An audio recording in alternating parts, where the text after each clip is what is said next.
Let's start this video by throwing a mouse, a dog, and an elephant from a skyscraper onto something soft, let's say a stack of mattresses. The mouse lands and is stunned for a moment before it shakes itself off and walks away pretty annoyed because that's a very rude thing to do. The dog breaks all of its bones and dies in an unspectacular way, and the elephant explodes into a red puddle of bones and insides and has no chance to be annoyed. Why does the mouse survive, but the elephant and dog don't? The answer is size. Size is the most underappreciated regulator of living things.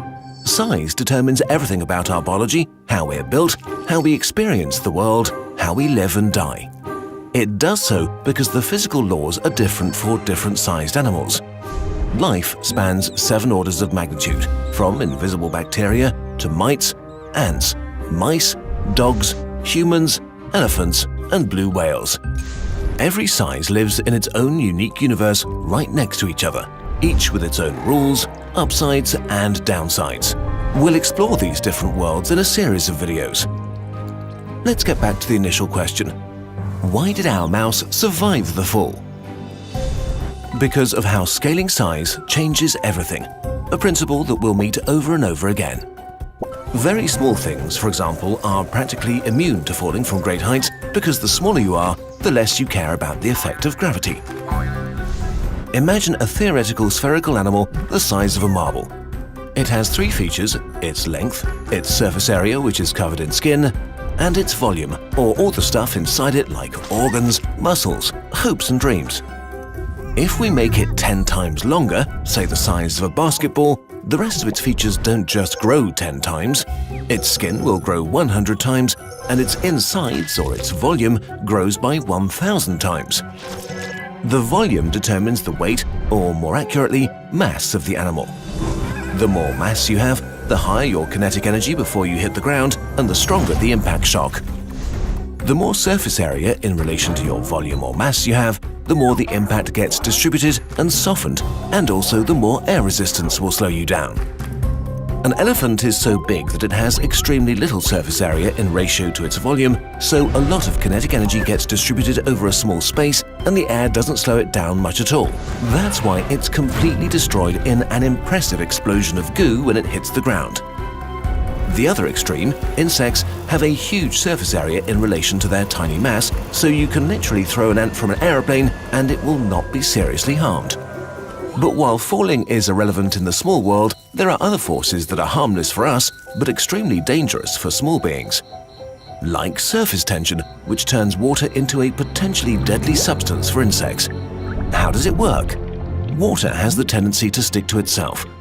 Its molecules are attracted to each other through a force called cohesion, which creates a tension on its surface that you can imagine as a sort of invisible skin. For us, this skin is so weak that we don't even notice it normally.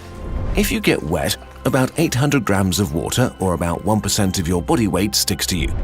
A wet mouse has about 3 grams of water sticking to it, which is more than 10% of its body weight. Imagine having 8 full water bottles sticking to you when you leave the shower. But for an insect, the force of water's surface tension is so strong that getting wet is a question of life and death. If we were to shrink you to the size of an ant and you touch water, it would be like you were reaching into glue. It would quickly engulf you, its surface tension too hard for you to break, and you'd drown. So insects evolved to be water repellent. For one, their exoskeleton is covered with a thin layer of wax, just like a car. This makes their surface at least partly water repellent because it can't stick to it very well. Many insects are also covered with tiny hairs that serve as a barrier. They vastly increase their surface area and prevent the droplets from touching their exoskeleton and make it easier to get rid of droplets. To make use of surface tension, evolution cracked nanotechnology billions of years before us. Some insects have evolved a surface covered by a short and extremely dense coat of water-repelling hair. Some have more than 1 million hairs per square millimeter. When the insect dives underwater, air stays inside their fur and forms a coat of air. Water can't enter because the hairs are too tiny to break its surface tension. But it gets even better.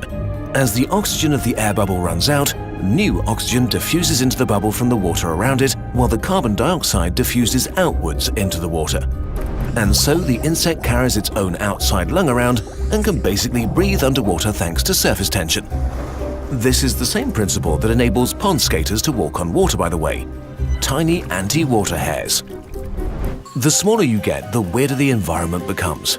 At some point, even air becomes more and more solid. Let's now zoom down to the smallest insects known, about half the size of a grain of salt, only 0.15 millimeters long, the fairy fly. They live in a world even weirder than other insects. For them, air itself is like thin jello, a syrup-like mass surrounding them at all times. Movement through it is not easy. Flying on this level is not like elegant gliding. They have to kind of grab and hold on to air. So their wings look like big hairy arms rather than proper insect wings. They literally swim through the air like a tiny gross alien through syrup. Things only become stranger from here on as we explore more universes of different sizes. The physical rules are so different for each size that evolution had to engineer around them over and over as life grew in size in the last billion years. So why are there no ants the size of horses? Why no elephants the size of amoeba? Why? We'll discuss this in the next part. We have a monthly newsletter now. Sign up if you don't want to miss new videos and for bonus videos.